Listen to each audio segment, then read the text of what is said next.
मधु गहलोत जी नहीं है? श्री कमलेश्वर डोडियार जी। माननीय अध्यक्ष महोदय, आपके माध्यम से माननीय मंत्री महोदय से मेरा प्रश्न है।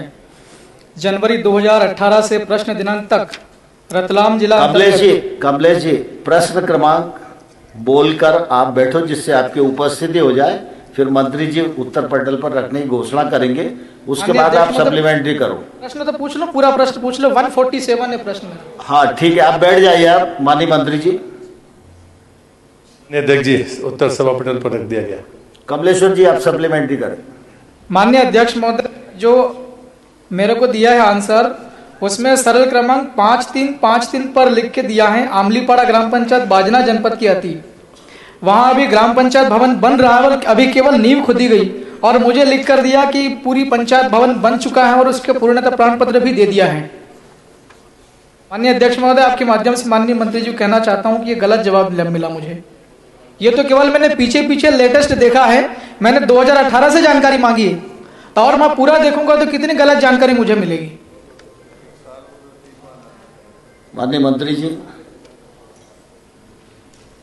माननीय अध्यक्ष जी, पहले तो मेरा आपसे निवेदन है कि ऑनलाइन सारी चीज़ें हैं, और इसलिए मैं सदन के सभी माननीय सदस्यों से प्रार्थना करता हूं, आपसे भी निवेदन करता हूं। 2018 से उन्हें जानकारियां मांगी हैं जो ऑनलाइन भी हैं और वो बाकायदा रिकॉर्ड में मौजूद भी है। जब मैं लोकसभा से आया हूं, हमारे यहाँ 3 साल की जानकारियाँ ली जाती हैं, लेकिन जो ऑनलाइन होती हैं वो तो कम से कम मुझे लगता है हमें देखना चाहिए। अगर उसमें गुणवत्ता हम चाहते हैं और वास्तव में कार्यों की प्रगति चाहते हैं और चीज़ों में सुधार चाहते हैं, तो हम स्पेसिफिक चीज़ों को कहें। जैसे उन्हें पंचायत भवन का उल्लेख किया, पर वो कहे कि मंत्री गलत जवाब दे रहा है, तो आपके पास माननीय सदस्य के पास अधिकार है, वो मेरे खिलाफ विशेष अधिकार आपके सामने ला सकते हैं। पर मुझे लगता है कि संसदीय परंपराओं में इन भाषा से बचना चाहिए। अगर उनको जांच करानी है तो वो कह सकते थे कि ये इसमें मुझे संदेह है, ये तो गलत जानकारी दी गई। और इसलिए मैंने जो उसके बावजूद भी 300-350 पन्ने का इनका उत्तर है, और मुझे लगता है कि कम से कम विधायक के कार्यालय में जब वो ऑनलाइन जो चीज़ें हम देख सकते हैं वो देखें, जो फील्ड पर आपको दिखती हैं आप उनको कर सकते हैं। कई बार हम आग्रह भी करते हैं विधानसभा के सचिवालय को कि ऐसे प्रश्नों को हम कैसे स्वीकार करते हैं, और मुझे लगता है कि जानकारी देने में कठिनाई नहीं है, लेकिन हम पूरे प्रशासन को, सरकार को सिर्फ इसी काम में लगा रहे हैं। मैं इस प्रश्न का उत्तर की संख्या बता रहा हूँ, 352 प्रश्न का ये उत्तर है। मुझे लगता है कि ये जो तरीके है इससे कहीं कोई फायदा नहीं है। हम अगर गुणवत्ता की दृष्टि से कोई चीज़ जानना चाहते हैं और सुधारना चाहते हैं तो निश्चित पूछना चाहिए। और इसलिए मैं माननीय सदस्य से कहूँगा, यदि उनको लगता है कि कहीं अधूरा काम है, जिसकी पूर्णता की बात कही गई है, बल्कि मैंने जो उनको उत्तर दिया था तब तक 3 काम पूर्ण होने के बाद भी भुगतान नहीं हुए थे। जब मैं अभी ब्रीफिंग दे रहा था तब तक मुझे स्थिति पता चली कि उन 3 कामों का भी भुगतान हो गया, और वो भी ठेकेदार के और सप्लायर के बीच के विवाद थे, उसमें सरकार का कोई लेना देना नहीं था। लेकिन जब कोई माननीय सदस्य प्रश्न लगाता है तो मैं इस स्तर पर भी गया कि भाई ये कैसे भुगतान रुके हुए हैं। उन्होंने साफ कहा कि ये सप्लायर और उसके बीच के भुगतान थे, और मेरे प्रश्न देने समय अभी मैं उनको ये और कह रहा हूँ जो मैंने उनको लिख कर दिया था कि 3 भुगतान शेष थे, वो भी पूर्ण हो गए हैं, जब मैं यहाँ खड़े होकर सदन में उत्तर दे रहा हूँ।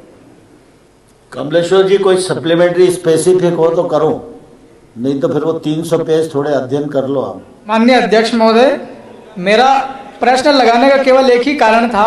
अभी माननीय मंत्री जी ने कहा है कि ऑनलाइन सारी चीजें अवेलेबल हैं। हम जब ऑनलाइन देखते हैं तो हमें कागज में दिखाई देता है, ऑनलाइन में रिकॉर्ड में, कि कोई निर्माण काम बना हुआ है, चाहे वो तालाब हो, सड़क हो, कुछ भी हो। जब हमें शंका होती है कि जब हम फिजिकली जाकर देखते हैं तो वहां नहीं होता वो बना हुआ, इसलिए हम लोग प्रश्न लगाते हैं। हमने वो प्रश्न लगा तो प्रश्न लगाने में यहाँ विधानसभा के अंदर भी असत्य जानकारी मिली। मेरी सिर्फ नाराजगी इतनी है। और दूसरा मेरा इसमें पूरक प्रश्न था कि ग्रामीण यांत्रिकी सेवा के माध्यम से जितने भी तालाब बनते हैं आदिवासी इलाके में, किसी भी इलाके, पूरे राज्य में कई बार बनते हैं, तो 2 या 3 दिन के अंदर पूरे तालाब बना दिए जाते हैं, और तालाब बनाने का काम रात में चलता। माननीय अध्यक्ष महोदय, और माननीय मंत्री जी ने मेरे को भी जानकारी दी, उन्हीं तालाबों में भी काम चल रहा है, निर्माणाधीन है, जबकि वहां पर सारे काम पूरे हो चुके हैं। 1-1 करोड़ के लगभग, मतलब 80 लाख या 75 लाख या 90 लाख के आसपास वाले तालाब 2-2, 3-3 दिन में कंप्लीट कर दिए जाए, वो भी रात में काम करते हैं ठेकेदार और इंजीनियर सारे मिलकर। मेरी सिर्फ नाराजगी इतनी है जनहित में कि माननीय अध्यक्ष महोदय, तालाब जब बनते हैं तो वहां न तो काली मिट्टी डाली जाती है और न पानी डाला जाता है। तालाब का बनाने का लागत का पैसा बचाने के लिए इस प्रकार की हरकतें की जाती।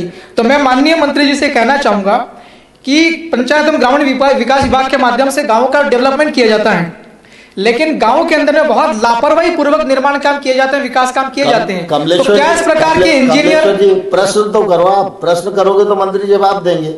मेरा प्रश्न यही वाला था कि मुझे एक तो असत्य जानकारी मिली, दूसरी जो जानकारी यहाँ पर आई है मेरे पास में, उसमें काम पूरे हो गए वहां पर फिजिकली जाकर देखें, और यहाँ पर मुझे जानकारी मिली कि अभी काम निर्माणाधीन चल रहे हैं।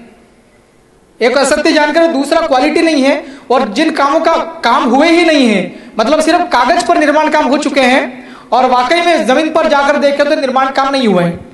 माननीय मंत्री जी से मेरा इतना आग्रह है आपके माध्यम से अध्यक्ष महोदय कि ठेकेदार और इंजीनियर जो इस प्रकार की हरकत करते हैं लागत बचाने के लिए और पैसा बचाने के लिए, सुदूर आदिवासी इलाका होता है, लोग अनपढ़ होते, वहां पर काम नहीं करते और पैसा निकाल लेते, उनके खिलाफ कड़ी कार्रवाई करें, इतना निवेदन है।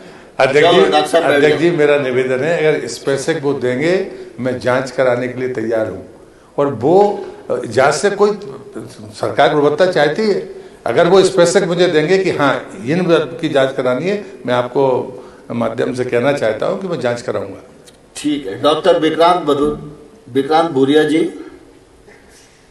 विक्रांत जी हैं। डॉक्टर तेज बहादुर, विक्रांत जी वो मंच गिर गया था, उसमें चोट लग गई शायद उनको। डॉक्टर तेज बहादुर जी,